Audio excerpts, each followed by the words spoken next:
Hello and अस्सलाम वालेकुम everyone, welcome to cooking connection with Farah. आज मैं आपके लिए बना रही हूँ चिकन पालक। तो चलिए जल्दी से चलते हैं रेसिपी की तरफ। इसके लिए मैंने चिकन लिया है यहाँ पर हाफ़ kg। गरम मसाला लिया है मैंने 1 टेबल स्पून ही लिया है मैंने यहाँ पर अदरक लहसुन का पेस्ट। सॉल्ट टू टेस्ट यहाँ पर मैंने 1 टेबल स्पून डाला है। हल्दी हाफ़ टी स्पून। पालक भी लिया है मैंने यहाँ पर हाफ़ kg। यहाँ पे मैंने पालक को अच्छी तरह से धो लिया, इस तरह की स्ट्रेनर में उसे रख दिया ताकि पानी जो है वो अच्छी तरह से इसका निकल जाए। टमाटर लिए हैं मैंने यहाँ पर 2 बड़े, 8 से 10 हरी मिर्च लिए हैं और 3 मीडियम साइज़ की प्याज लिया है। ऑयल लिया है मैंने यहाँ पर हाफ़ कप, लेकिन अगर कम लगे ऊपर से तो आपको तो फिर थोड़ा सा ऊपर से भी इसमें ऐड कर लिएगा। मैंने ऊपर से भी इसमें ऐड किया था। तो यहाँ पर मैंने ऑयल जो है वो डाल दिया है। अच्छा जी, तो ऑयल डाल दिया मैंने। जब ऑयल अच्छी तरह से गर्म हो जाएगा तो फिर मैं इसमें प्याज ऐड कर दूंगी। अच्छा जी, तो ऑयल जो है वो अच्छी तरह से गर्म हो चुका है। तो अब मैंने इसमें प्याज ऐड कर दी है। प्याज को मैं हल्का सा फ्राई कर लूँगी, इसका कलर चेंज नहीं करना, बस हल्का सा इसको फ्राई करना है। और उसके बाद फिर मैं इसमें अदरक लहसुन का पेस्ट जो है वो ऐड कर दूँगी।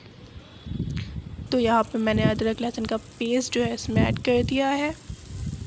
अच्छा जी, तो अब मैं इसको अच्छी तरह से फ्राई कर लूँगी प्याज को और अदरक लहसुन के पेस्ट को, ताकि अदरक लहसुन का जो कच्चापन होता है वो भी ख़त्म हो जाए। उसके बाद मैं यहाँ पर ज़ीरा इसमें ऐड करूँगी। ज़ीरे को मैंने इंग्रेडिएंट्स में शामिल नहीं किया क्योंकि मोस्टली इसमें डालते नहीं, लेकिन मुझे पर्सनली बहुत अच्छा लगता है ज़ीरे का फ्लेवर, तो मैं हर चीज़ में डालती हूँ। तो इसलिए मैं ऊपर से इसमें ऐड कर रही हूँ। ये ऑप्शनल है, अगर आप चाहें तो डालें वरना ना डालें। अच्छे से ज़ीरा डालने के बाद मैंने इसको अच्छी तरह से मिक्स कर लिया है। अब मैं इसमें टमाटर डालने लगी हूँ।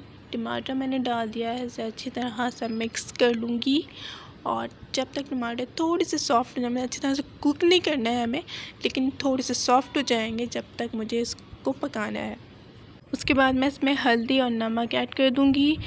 अच्छा, नमक जो है पालक में जब भी डालें तो नमक हमेशा कम ही डालें, क्योंकि पालक में भी नमक होता है। तो हम जब डालते हैं तो कभी कभी तेज़ भी हो जाता है नमक, तो इसलिए कम ही रखें। अगर कम लगे तो फिर ऊपर से इसमें और ऐड कर लें। तो जी, यहाँ पे मैं इसमें नमक और हल्दी जो है वो इसमें ऐड कर रही हूँ। गरम मसाला भी नहीं डालेंगे, गरम मसाला जब हम इसे भूनेंगे तब इसमें ऊपर से ऐड करना है। तो फिर मैं इसे अच्छी तरह से मिक्स कर लूँगी। तो अच्छी तरह से मिक्स कर लूँगी। जब टमाटर थोड़े से सॉफ्ट हो जाएंगे ना, जब थोड़े से सॉफ्ट हो जाएंगे तो फिर मैं इसमें चिकन ऐड कर दूँगी। इस तरह से हो जाएंगे तो अब मैं इसमें चिकन ऐड कर दूँगी।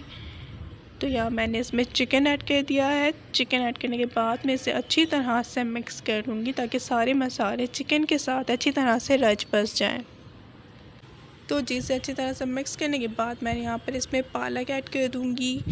तो पालक जब हम इसमें डालते हैं तो ऐसा लगता है कि बहुत ज़्यादा है, लेकिन जब वो पक जाती है तो बिल्कुल थोड़ी सी रह जाती है। तो यहाँ इसमें पालक के डाल दूँगी और फिर मैं उसे अंदर दबाती रहूँगी ताकि फिर मैं इसमें और पालक डाल सकूँ। तो जी यहाँ पे मैंने जो है अपना सारा पालक जो है इसमें डाल दिया है और फिर मैं इसे कवर करके रख दूँगी 10 to 15 मिनट के लिए। हमें इसमें पानी ऐड नहीं करना क्योंकि पालक अपना पानी छोड़ेगी, उसी में हमें चिकन को टमाटर को गलाना है।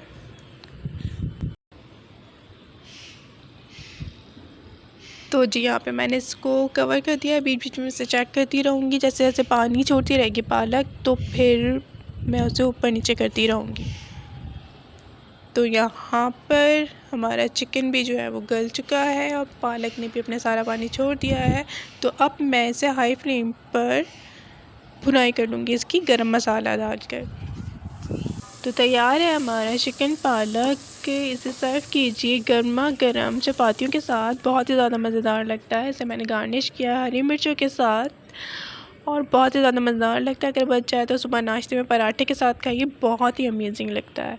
आई होप आपको मेरी रेसिपी अच्छी लगी होगी। अगर अच्छी लगे तो इसे लाइक करिए, मेरे चैनल को सब्सक्राइब करिए और बेल आइकन का बटन भी ज़रूर दबा दीजिए। Thanks for watching. अल्लाह हाफ़िज़।